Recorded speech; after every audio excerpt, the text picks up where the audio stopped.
Avant toute chose, merci à tous pour votre patience pendant le mois de mai. Ça m'a permis de me reposer et surtout de me concentrer sur le livre Mythologie grecque décomplexée qui sortira cette année.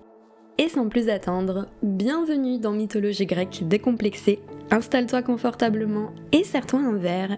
Aujourd'hui, je te fais une petite compilation d'anecdotes en alexandrin. Chéloné.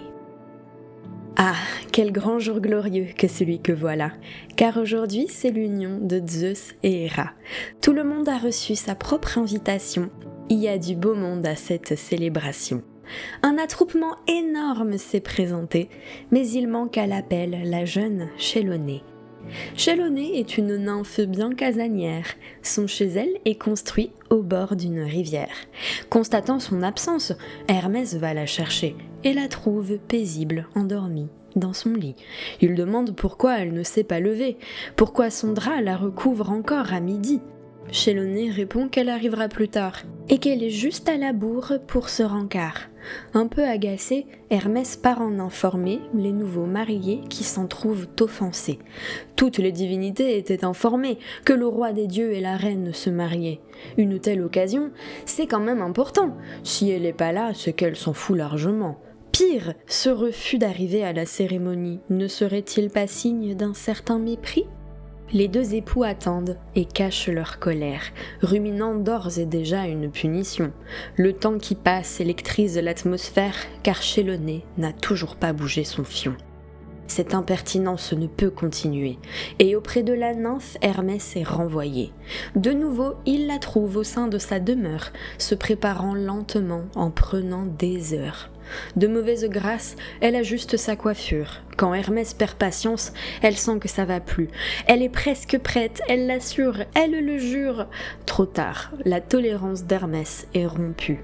Dans la rivière adjacente, il jette Chéloné, fait de même avec sa maison déracinée. Puis il s'exclame d'une voix fort courroucée en agitant bien haut son divin caducée. Toi, qui as manqué de respect au plus grand roi, qui préfères largement rester sous ton toit, sois heureuse d'apprendre que dorénavant, tu auras avec toi ta maison constamment. Et puisque tu aimes tant prendre tout ton temps, jamais plus tu n'avanceras rapidement. Chéloné tente de courir pour se cacher, mais le mal est fait, elle est métamorphosée. Ce mariage manqué marque donc le début de sa nouvelle vie, transformée en tortue. Après Chéloné, voici le tour d'Iphis.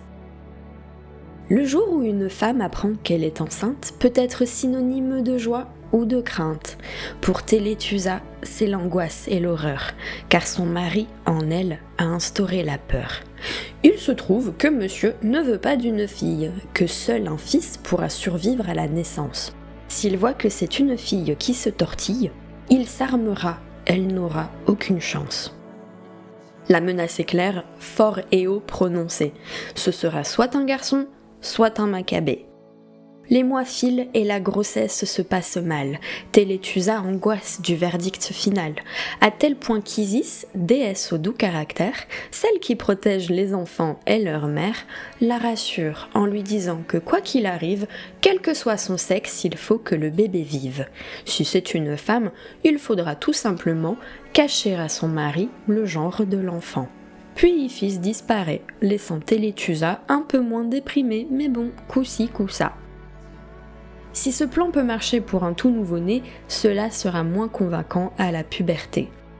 Elle n'a pas de meilleure idée, donc c'est parti, ne reste plus qu'à attendre de donner la vie. Les mois passent et les contractions se font sentir. La douleur, le stress la font presque défaillir. Quand retentissent enfin les cris du bébé, Télétusa n'ose presque pas regarder. La nourrice qui l'a encouragée annonce « C'est une fille, et comme vous en bonne santé !» Télétusa panique, et pour seule réponse, lui fait jurer de garder absolu le secret, le fait que le bébé n'est pas un mâle, sinon son mari aura un geste fatal. Dans ces circonstances naît le petit Iphis, dont le père est convaincu qu'il a eu un fils. Comme un mec, il l'élève, armure, épée, baston. Pour son 10e anniversaire, le fiston, après avoir fort soufflé ses petites cierges, est par son père fiancé par une vierge. Peut-être direz-vous que c'est un peu précoce que la puberté soit devancée par les noces. La mère d'Iphis est bien sûr de cet avis, d'autant plus que la consommation du mariage révélera l'ampleur de la supercherie et mènera Iphis chez les morts en voyage. Elle repousse tant qu'elle peut l'horrible délai, prétextant tout et n'importe quoi comme excuse. Iphis, de son côté, se trouve bien confuse.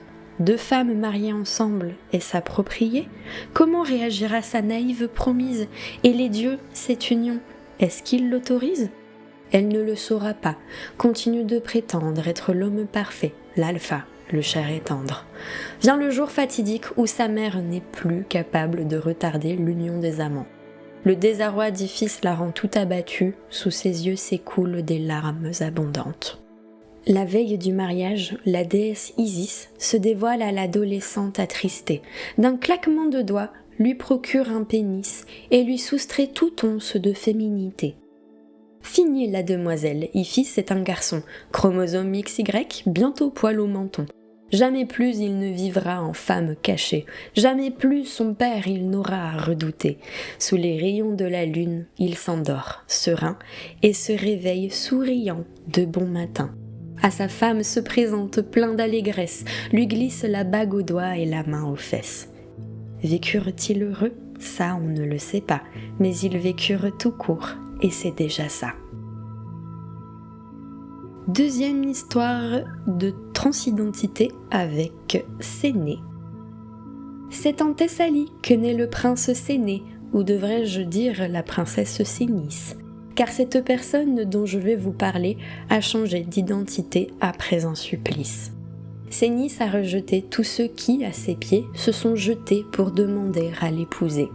Qu'elle ait fait vœu de chasteté? On ne sait pas, mais fièrement, elle maintient son célibat. Sa position sociale dans la royauté fait que, globalement, ses souhaits sont respectés.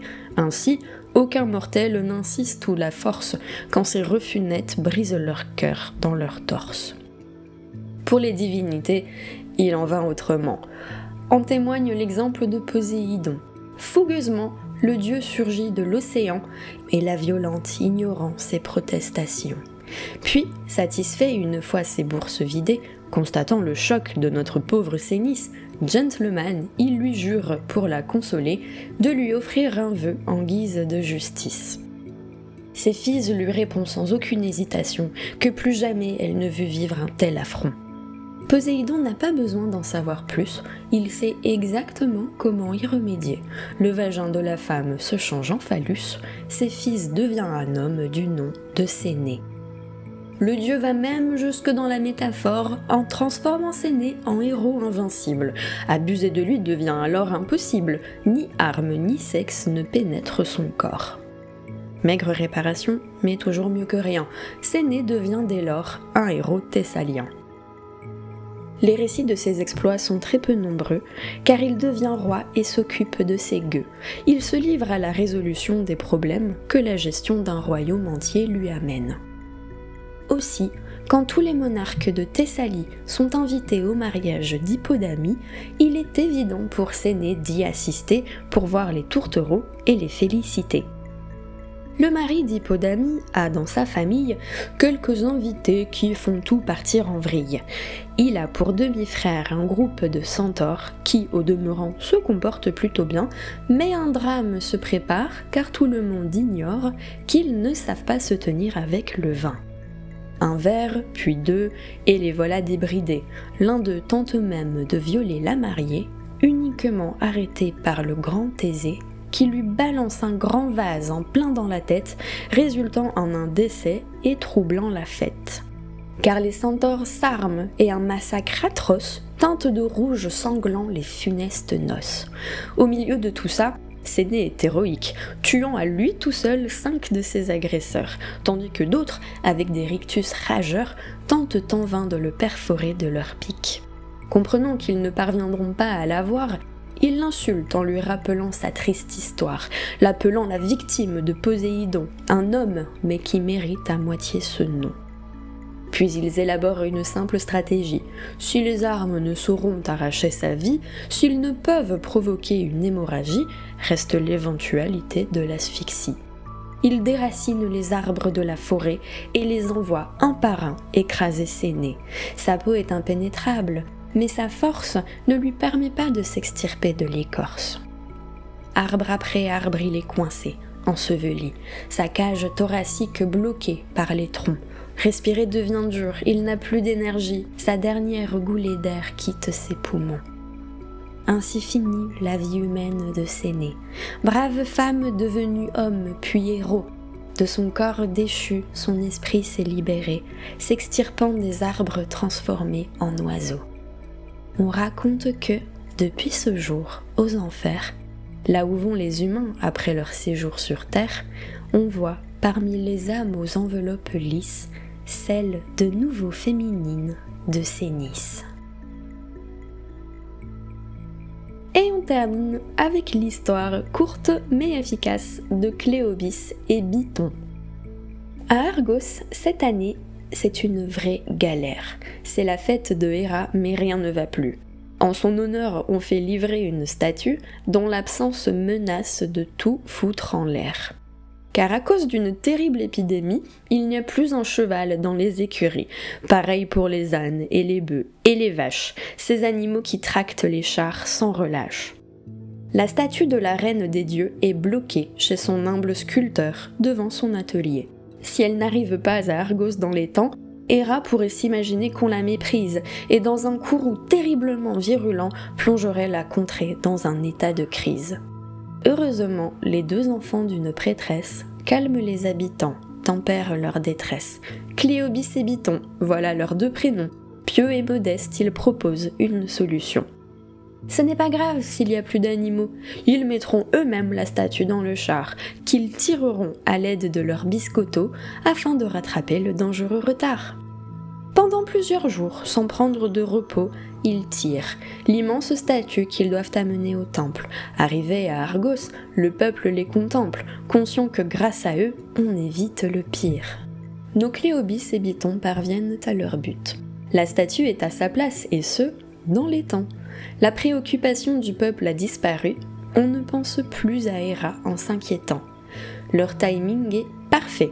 La fête bat son plein, alimentée par la joie, la danse et le vin. Des offrandes sont faites, Héra est vénérée. La mère des deux frères se met à prier que leur piété sans faille soit récompensée. La soirée passe et après le banquet, repu, Cléobis et Biton ronflent sous la statue. Dans un état de sérénité absolue, au soleil levant, ils ne se réveillent plus. Ni à midi d'ailleurs, ni même à 14h. Car dans la nuit, on cessait de battre leur cœur. C'est ainsi qu'est récompensée leur bonne conduite. Une mort sans prévenir, carrément gratuite. La raison, c'est qu'il vaut toujours mieux mourir pieux que vivre avec le risque d'insulter les dieux. Sympa. Et sur cette dernière histoire, je sais, c'était court comme épisode, mais ne vous inquiétez pas, je reviens bientôt. Donc sur cette dernière histoire, disais-je, on va s'arrêter là. Si vous avez apprécié et que vous voulez en savoir plus, j'ai fait d'autres épisodes d'anecdotes en alexandrin, ça fait toujours plaisir de faire un petit peu de poésie. Et si vous voulez en savoir plus d'une manière générale sur la mythologie grecque, je vous invite à vous abonner et à regarder le reste de tout ce que j'ai produit. C'est disponible sur toutes les plateformes de streaming. Un grand merci comme d'habitude aux tipeurs du mois de fin avril et du mois de mai cette fois-ci. Je cite vos prénoms pour une fois. Merci beaucoup à Héloïse, Mallory, Séverine, Élu, Charles-Auguste, Mathilde, Angélique, Ilona, Mathis, Mélinda, Paul, Marion, Grégory, Jérémy et Omelette dont je connais toujours pas le prénom, mystère éternel d'un fidèle tipeur anonyme. Merci également à Prosper qui me laisse comme d'habitude utiliser sa petite musique pour l'outro.